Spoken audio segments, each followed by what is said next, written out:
संसार में कोई भी व्यक्ति ऐसा नहीं है जिसके साथ किसी ने छल ना किया हो, यानी कि किसी ने उसे धोखा ना दिया हो। और छले जाने के बाद व्यक्ति एकदम हताश, निराश, उदास हो जाता है और उसको लगता है कि जीवन में क्या करूं क्या ना करूं समझ में नहीं आता। और कभी कभी तो छल ऐसे हो जाते हैं कि जीवन में व्यक्ति दोबारा उभर ही नहीं पाता और ऐसी स्थिति में पहुंच जाता है कि बस सब कुछ खत्म हो जाता है। ओम वंदे गौ मातरम। मित्रों, हमारा उद्देश्य दवा मुक्त भारत, इसीलिए हम शरीर और मन के रोगों को ठीक करने के लिए अनेकों प्रकार के वीडियोस बनाते हैं, क्योंकि शरीर में जब रोग होता है तो उसका प्रभाव मन पर भी पड़ता है और मन में जब कोई समस्या होती है ना तो उससे खाने पीने का मन नहीं करता, मन सदैव उदास रहता है और हताशा निराशा इतनी घेर लेती है कि सब कुछ जीवन में समाप्त हो गया ऐसा लगता है। तो मित्रों, आज हम आपको जो इस वीडियो में बताने वाले हैं कि हम कैसे छले जाते हैं, हम क्यों छले जाते हैं। यदि हम इस बात को समझ लेंगे कि हम क्यों छले जाते हैं तो हम अपने आप को छलने से बचा पाएंगे, क्योंकि हमारे जीवन में आने वाला कोई व्यक्ति ही हमारे साथ छल करके नहीं जाता है। उसके अलावा बहुत सी चीज़ें हैं, बहुत से विषय हैं, बहुत सी वस्तुएं हैं, बहुत कुछ है जो हमारे साथ छल करके चला जाता है, पर वहाँ में कोई व्यक्ति नहीं दिखता, किंतु हमारे जीवन में उदासी, हताशा, निराशा और बहुत कुछ हो जाता है जो हमें बहुत अधिक कष्ट दे जाता है।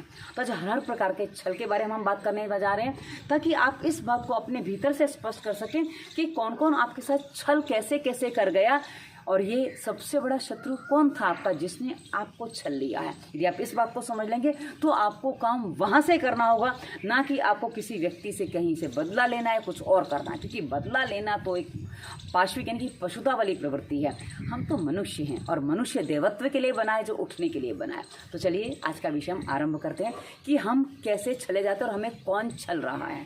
मित्रों, हमारे जीवन में हमारे मन की कुछ इच्छाएं होती हैं, जैसे मुझे ऐसा करियर मिलना चाहिए, मुझे ऐसी जगह पर रहना है, मुझे ऐसे वातावरण में रहना है और उसके अलावा मुझे ये व्यक्ति चाहिए। ये हमारी मूलभूत कुछ आवश्यकताएं होती हैं कि जिसके कारण से हम अपने जीवन को एक टारगेट लेकर चलते हैं, उसके साथ हम जीना आरंभ करते हैं। तो इसमें सबसे बड़ा जो विषय होता है ना, सबसे पहला जो विषय होता है कि मुझे ऐसा चाहिए, मुझे ये चाहिए।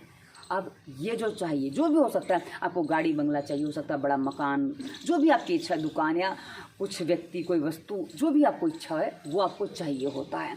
अभी जो चाहिए होता है ना, ये प्रसंग किसका है? ये प्रसंग है हमारे मन का। जैसे मेरे हाथ में ये एक ब्रेसलेट पड़ा हुआ है, अब वैसे बहुत सुंदर नहीं है पर किसी को अच्छा लग गया, माना कि कोई भी वस्तु किसी को अच्छी लगती है वो सुंदर होती है। मेरे हाथ में किसी को सुंदर लगे ना लगे, पर किसी को अच्छा लगा वो सुंदर लग सकता है। तो यदि जो अच्छी चीज़ हमें लग जाती है, फिर मन में एक दूसरी बात आती है कि ये मुझे चाहिए। अच्छा लगे तब तक कोई समस्या नहीं है, किंतु जहाँ बात आती है मुझे चाहिए, मुझे क्यों चाहिए, मुझे कैसे चाहिए। माना कि इस ब्रेसलेट की कीमत बहुत अधिक है, ये मूल्यवान है। अब मूल्यवान केवल धन से नहीं होता और तरीके से होता है। यदि ये ब्रेसलेट मुझसे कोई मांगे तो मैं ना दूँ, क्योंकि ये मुझे जिसने दिया है उनके अनुसार ये मेरे लिए बहुत मूल्यवान हो जाता है। पर वैसे तो इसका मूल्य शायद 10-20 रुपये होगा, किंतु जिसने दिया उस अनुसार मेरे लिए मूल्यवान हो जाता है। अब स्थिति कहाँ बनती है वो थोड़ा हम स्पष्ट कर लेते हैं। ये चीज़ मुझे चाहिए तो मेरे पास 2-3 रास्ते हैं। या तो मैं किसी से मांग लूँ, पर मांगने से कोई दे नहीं रहा है, तो दूसरा रास्ता है बाज़ार से खरीदूँ, पर बाज़ार से खरीदने में तो पैसे लगते हैं और मेरे पास ये उतने पैसे नहीं है, तो मैं क्या करूँ? तो तीसरा रास्ता मेरे पास बचता है कि मैं इसको चुरा लूँ, जिसको भी चीज़ चुरा ले। अब जब आप चुराने की सोचते हो तो उसमें आपको बहुत सारे तिकड़म लगाने पड़ते हैं, बहुत सी चीज़ें करनी पड़ती हैं, और तिकड़म लगाने में जो मस्तिष्क चलता है वो बहुत अधिक नेगेटिव होता है। आप एक बात ध्यान रखिए कि कुछ भी पाने के लिए जब आप सही रास्ता अपनाते हैं और आप उतना श्रम करते हो, वो सरलता से आपको मिल जाएगा। लेकिन यदि वो आपको नहीं मिल रहा और उसमें आप तिकड़म लगा रहे हैं, आप उसमें छल प्रपंच कर रहे हैं, तो ये सारे छल प्रपंच हमारे मस्तिष्क में, हमारे भीतर से हमारे लिए ही तनाव के कारण बन जाते हैं, और यही तनाव के कारण हमें जीवन भर कष्ट, पीड़ा और हमारे भीतर से हमें छलते रहते हैं। ध्यान रखिए, पहली बात आवश्यकता कहाँ पड़ी? हमारे मन की, कि मुझे ये चाहिए। ये जो मुझे चाहिए है, ये मन, ये मस्तिष्क, क्योंकि मन जब किसके साथ चलता है ना तो मस्तिष्क उसमें कई बार उसको पाने के लिए उसका साथ देता है। मन का विरोध मस्तिष्क अक्सर नहीं करता है, कभी कभी करता भी, पर अक्सर नहीं करता है। तो ऐसी स्थिति में सबसे अधिक हमसे किसने छल किया? मेरे ही मन ने। जी हाँ मित्रों, मुझे जो चाहिए, क्या आवश्यकता, उसके बिना मेरा जीवन अच्छे से चल रहा है ना, पर वो मुझे चाहिए है, बस यही मेरे मन ने मेरे साथ छल कर दिया। उस व्यक्ति के बिना मेरे मन को आराम नहीं, उस कैरियर के बिना मेरे मन को आराम नहीं, उस जगह के बिना मेरे मन को आराम नहीं। तो ये जो मेरे मन को आराम नहीं है, ये मेरा मन जो है ना, यही बस मेरे साथ छल कर रहा है। जी हाँ मित्रों, आप बोलेंगे इससे कैसे बाहर निकलें? मन तो मन है, वो तो करता ही है सब चीज़ों को पाने का। मित्रों एक बात ध्यान रखिए, मन जो है ना वो बेलगाम घोड़ा होता है, उसको कोई कंट्रोल करने वाला नहीं होता है। यदि आप उसको कंट्रोल करते हैं तभी आप सुखी हो सकते हैं, क्योंकि जो वस्तु, जो व्यक्ति, जो पदार्थ आपको चाहिए, जो जगह आपको चाहिए, जो करियर आपको चाहिए, आप या तो उसके अनुसार श्रम कीजिए, किंतु कभी कभी कुछ हमारा भाग्य भी होता है, प्रारब्ध भी होता है। हाँ, कर्म से प्रारब्ध बदला जा सकता है, लेकिन उसकी भी एक सीमा होती है। कुछ चीज़ें आपके जीवन में घटित होनी ही होती हैं, क्योंकि उस घटना के बिना आपका जीवन चक्र पूरा हो ही नहीं सकता, ये निश्चित है। हाँ, यदि आप उसमें अपने आप को बचाना चाहें तो आप कुछ बातों को समझ लें, तो आप अपने मन को समझा सकते हैं, तो आप पीड़ाओं से अपने आप को बचा सकते हैं। जैसे मेरे शरीर में पिछले दिनों मैंने बताया था कि मैंने ऑपरेशन करवाना पड़ा। मेरी बिल्कुल इच्छा नहीं थी, मैं मरने तक को तैयार थी, पर फिर भी ऑपरेशन मुझे करवाना पड़ा, क्योंकि मेरे कर्म में कुछ ऐसी बातें मैंने कर ली थी पुराने कर्मों में, जिसका परिणाम ऐसा आया मेरे सामने। तो मित्रों, हम कई बार अपने कर्मों को नहीं देखते, अपनी स्थितियों को नहीं देखते, और इच्छाओं पे इच्छाएं किए चले जाते हैं, और वही जो इच्छाएं होती है ना, वो हमारे जीवन में हमारी मारक होती है। आप एक बात सोचिए, आपकी जितनी भी इच्छाएं हैं, यदि आप उनको छोड़ देते हैं तो बताइए ना आपको क्या चाहिए? क्योंकि यदि आपने किसी कैरियर की इच्छा बनाई है, आप उसको छोड़ दो, आप बोलेंगे हम जीवन में करेंगे क्या? अरे भाई, ऐसे संसार में बहुत सारे काम हैं जो आप कर सकते हो। मैं अपना ही उदाहरण दे दूं, मैंने पहले जब मैं पढ़ाई कर रही थी, जब मैंने नॉर्मली पढ़ाई की थी, उस समय मैंने एमकॉम किया था, ठीक है। एमकॉम जो मैं काम कर रही हूँ उसमें कहीं नहीं लगता, और उसके बाद प्रैक्टिस से मैंने प्राणायाम वगैरह सीखा और मैंने ट्रीटमेंट करना चालू किया। उसके बाद मैंने एक डिप्लोमा भी कर लिया, क्योंकि लोगों को दिखाने के लिए काम आता है, वरना मुझे उसकी आवश्यकता नहीं थी, पर लोगों को प्रमाणित करना है कि लोगों को आजकल डिग्री से विश्वास आता है ना, तो इसलिए मैंने वो डिप्लोमा किया और कुछ बातों को और अलग तरीके से समझा। किंतु मित्रों, उससे पहले भी मैं ट्रीटमेंट कर रही थी और उसके बाद भी कर रही हूँ, और मेरी विधा में परिवर्तन नहीं आया। हाँ, कुछ वृद्धि हुई है, पर मुझे ये पता है कि मैं जिस प्रकार ट्रीटमेंट बताती हूँ सबसे सरल तरीका है, और उतना सरल तरीका है कि उसको कोई भी कर सकता है, छोटे से छोटा बच्चा भी कर सकता है और बूढ़े से बूढ़ा व्यक्ति भी कर सकता है। बस मन थोड़ा फ्लेक्सिबल होना चाहिए, क्योंकि मन फ्लेक्सिबल नहीं है तो आप कुछ नहीं कर सकते, क्योंकि मन फ्लेक्सिबल है ना, तो आप प्रकृति के निकट जाने की सोचते हैं। आपने देखा होगा, मैं अक्सर वीडियो ऐसी जगह बनाती हूँ जहाँ खुला वातावरण हो, या मेरे घर में बनाऊंगी तो खुला वातावरण क्या होता है मालूम है? मैं पिछले दिनों बहुत अपने भीतर से, क्योंकि आप लोग कह रहे थे वीडियो नहीं मिल रहा है, बहुत सी चीज़ें हो रही थी, तो वीडियो क्यों नहीं मिल पा रही? क्योंकि मेरी मन की स्थिति बन नहीं पा रही थी वीडियोज़ बनाने की, क्योंकि कुछ ना कुछ लगा हुआ था और वो मेरे मन ने समझा नहीं था। लेकिन जिस दिन मेरे मन ने समझा, जिस दिन मेरे मन ने मुझे कहा कि भाई क्या है, ये चीज़ तो चाहिए है, पर वहाँ मैंने अपने मस्तिष्क को थोड़ा उसके ऊपर हावी किया। भाई क्यों चाहिए है? क्या इसके बिना सांसें नहीं चल रही हैं? चल रही हैं। वो व्यक्ति मेरे पास नहीं हो, वस्तु मेरे पास नहीं है, वो स्थिति मेरे पास नहीं है, पर फिर भी जीवन तो चल रहा है ना, चल रहा है। तो फिर क्या ज़रूरी है?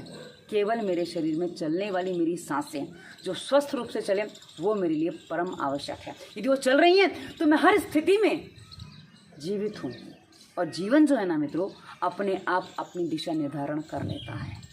मैं इन दिनों लगभग पिछले 1.5-2 महीने से घूम रही हूँ। अभी मैं अपने घर में खड़ी हूँ, जहाँ हमारा पुश्तैनी गांव है, अटावा में अछल्दा करके जगह है। इस बीच में बुरांश खंड हुआ, हरिद्वार हुआ, न जाने कहाँ कहाँ हुई, लेकिन मन टिक रहा है हरिद्वार में। आगे हरिद्वार में ही मैं रहना का विचार कर रही हूँ। पर बात इतनी सी है, मैं मुंबई में रहती थी, मुंबई में मेरा मन परेशान था, मैं सूरत जाती मेरा मन परेशान रहता था, क्योंकि वो जगह मुझे चाहिए थी। और उस जगह जाके मैंने एक चीज़ सोची कि हाँ, यहाँ रहना कैसा होगा, क्योंकि मेरा एक विचार ये होता है कि जब हम अधिक खर्चे वाली जगह पे जाते हैं ना, तो मन में तनाव बढ़ जाते हैं। और वहाँ मेरी स्थिति ये बनी कि हाँ, ये जो जगह है मेरे मन की इच्छा के अनुकूल, क्योंकि मुझे गंगा का तट चाहिए था और मुझे एक सादा जीवन चाहिए। बस लोग मटके में हरिद्वार जाते हैं, मैं शरीर के साथ हरिद्वार जाके वहीं मटके में वहीं जाना चाहती हूँ। तो ये मेरी इच्छा है। और कहा ना, इच्छाओं को पूरा करने का सामर्थ्य नहीं है तो इच्छाओं को छोड़ दीजिए। आप बोलेंगे जिद नहीं करेंगे, इच्छा नहीं रखेंगे तो आगे कैसे बढ़ेंगे?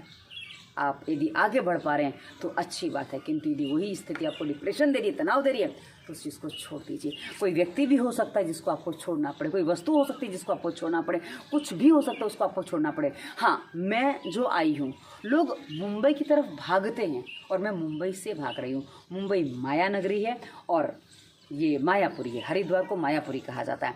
तो मैं माया नगरी से मायापुरी की यात्रा कर रही हूँ और मायापुरी जो है ना मित्रों, वो मुंबई जितना महंगा नहीं है धन के रूप में, खर्चे के रूप में। और मुझे शहर में नहीं रहना, गांव में रहना। मैं ये अपना उदाहरण इसलिए दे रही हूँ ना मित्रों कि कई बार आप लोग बोलते हैं कहना सरल है दीदी, करना कठिन है वगैरह वगैरह, क्योंकि मुझे आडंबर वाली जगह अच्छी नहीं लगती है, मुझे दिखावे वाली चीज़ें अच्छी नहीं लगती हैं। इसलिए मैं वहाँ से निकलना चाहती हूँ और मैं वहाँ आना चाहती हूँ जहाँ मेरे मन को अनुकूलता लगे।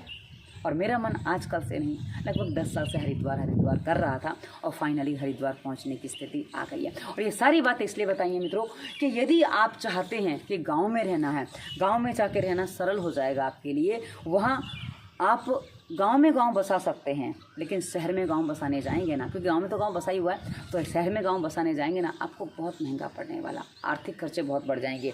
किंतु हम क्या करते हैं, हम केवल एक धन के पीछे भागते हैं, हम किसी व्यक्ति के पीछे भागते हैं और अपने जीवन में इतने सारे तनावों को संग्रहित कर लेते हैं कि हम उससे बाहर निकल ही नहीं पाते हैं। इसलिए मित्रों, मैं ये कहना चाह रही हूँ कि हम जो चले जाते हैं ना, अपने मन की आकांक्षाओं से, मन की इच्छाओं से चले जाते हैं। तो यदि आप अपने मन को थोड़ा सा फ्लेक्सिबल बनाएं, थोड़ा सा ये ही चाहिए के स्थान पर अनुकूल चाहिए, तो आपका जीवन बहुत सुलझ सकता है। यदि आपने किसी करियर के बारे में सोचा और आप उसको कर ही नहीं पा रहे हो, अचीव नहीं कर पा रहे हो, तो तनाव बढ़ जाएगा। और उस तनाव से निकलना है तो आपको क्या करना है, आपको उसमें फ्लेक्सिबिलिटी लानी है। आपका जीवन यापन करने के लिए आपको कुछ काम करना है, पर वही काम करना है, नहीं हो पा रहा है तो थोड़ा फ्लेक्सिबल हो जाइए ना। क्या समस्या है? और समस्या है तो उसके परिणाम भी हैं, क्योंकि समस्या आपके मन को है, आपके मस्तिष्क को है, तो सारे के सारे परिणाम उस पर आएंगे ही आएंगे। तो जो मुझे चाहिए है उसके लिए मेरे कितने श्रम हो रहे हैं, कितना परिश्रम मैं कर सकती हूँ, उसको मुझे पहले देखना होगा और उसके अनुसार मुझे क्रियान्वयन करना होगा और जीवन को आगे बढ़ाना होगा। किंतु मित्रों, हम किसी व्यक्ति के सामने, किसी करियर के सामने, किसी भी स्थिति में ये हट नहीं कर सकते कि मुझे ये ऐसा ही चाहिए, क्योंकि वो वैसे नहीं होना चाहता या नहीं होनी चाहती या नहीं मिलना चाहता, तो आप कैसे उसको करोगे? उतना श्रम नहीं कर पाए तो कैसे वो चीज़ आपको मिल जाएगी? इसलिए मित्रों, मन को थोड़ा सा फ्लेक्सिबल बनाइए। मैं बुरांशखंड की इतनी अच्छी ठंडे वातावरण में भी मेरा मन नहीं लग रहा था, और वहीं जहाँ हरिद्वार नीचे आई, मैंने बीच में वीडियो डाला था कि मैं इनसे 34 साल बाद मिली हूँ। तो उनसे जब मैं मिली और मतलब कहते हैं ना कि मन इतना शांत हो गया। आप सोचिए, बड़ी बड़ी चीज़ों से मन शांत नहीं होता है। और 34 साल पुरानी एक अपनी सखी, आज जो सन्यासी हैं तो मैं उनको जीजी कहती हूँ, वैसे तो माता जी भी कहना चाहिए, और वो पर उन्होंने जो मुझे आदेश किया मैं उनका वही संबोधन देती हूँ। तो बातें ऐसी ही हैं मित्रों, यदि हम थोड़ा सा अपने आप को समझा लें, सब कुछ सरल हो जाएगा, सब कुछ सहज हो जाएगा। और जहाँ सहज हो गया वहाँ हम सहज हो जाते हैं, क्योंकि मनुष्य जो है ना मित्रों, तनाव में इसलिए क्योंकि उसको सरल होना नहीं आता है। यदि सरल होना सीख ले तो सारे तनाव अपने आप नष्ट हो सकते हैं। और हम सरल वहाँ हो सकते हैं जब हम सब कुछ सहजता से होने देते हैं। मुझे जो चाहिए उसको साइड पे करके मेरे साथ जो चीज़ें चल रही हैं उसमें मैं यदि इंटरेस्ट लेना चालू कर दूं तो उसमें भी कम चीज़ें नहीं मिलती। और मैंने अपने जीवन में वही किया, क्योंकि बुरांशखंड गई थी, अच्छे मन से गई थी, सब कुछ हुआ था। बुरांशखंड मसूरी और धनवल्टी से ऊपर की जगह है, तो वहाँ मैं गई थी। वहाँ मैंने ओले पड़े उसके भी वीडियो बीच में डाले थे, तो वो धनवल्टी बुरांशखंड का था, पर अच्छी जगह थी, किंतु कुछ मेरे अनुकूल चीज़ें नहीं थी। इसलिए मैं वहाँ से उतर के वापस आ गई, और वापस आई, बस सब कुछ बहुत सुंदर लगा, क्योंकि वो जगह अच्छी थी पर मेरे अनुकूल नहीं थी। तो छोड़ दो, जो चीज़ें छूट रही हैं उसको छोड़ते चले जाइए, और जानबूझ के मत छोड़िए, पर छूट रहे उसको छोड़िए। अपने आप देखिए जीवन में कितनी नई चीज़ें आती हैं जो आपको आनंद भी देंगी, प्रसन्नता भी देंगी और आपको उत्साहित रखेंगी, जीवन में कुछ करने की प्रेरणा देंगी। तो मैंने बहुत सारे ऐसे विचार आज आपके समक्ष रखे हैं जो आपके मन को आनंदित करने के लिए, प्रसन्न करने के लिए और आपके जीवन को सरलता से चलाने के लिए आवश्यक है। मित्रों, मन में जितनी भी समस्याएं, जो फालतू के विचार आते हैं, उसके लिए इसे वीडियो के डिस्क्रिप्शन में फालतू विचार प्लेलिस्ट आपको अलग से मिलेगी। उसके अलावा डिस्क्रिप्शन में बहुत सारी वीडियोस और भी दिए, बहुत सारी प्लेलिस्ट दी है। अपने रोग अनुसार वीडियो चुनिए और अपने हर रोग का समाधान बिना दवा के दवा मुक्त भारत के उद्देश्य के साथ पूरा कर सकते हैं। और आगे इंस्टाग्राम फेसबुक का लिंक है, हमारा व्हाट्सएप नंबर भी है। आप हमें कहीं भी प्रश्न करिए, वीडियो पर प्रश्न करिए, जो हमने लिंक दिया वहाँ भी प्रश्न कर सकते हैं। आपको उत्तर हर जगह मिलेगा। हम जब देखेंगे उत्तर अवश्य देते हैं, क्योंकि हमारा उद्देश्य जो है वो पूरा तभी होगा जब हम आपके प्रश्न के उत्तर दे सकेंगे और आप हमसे ढेर सारे प्रश्न करेंगे। प्रश्न करिए, कुतर्क नहीं। तो ये वीडियो कैसा लगा अवश्य बताइएगा। धन्यवाद। वंदे मातरम।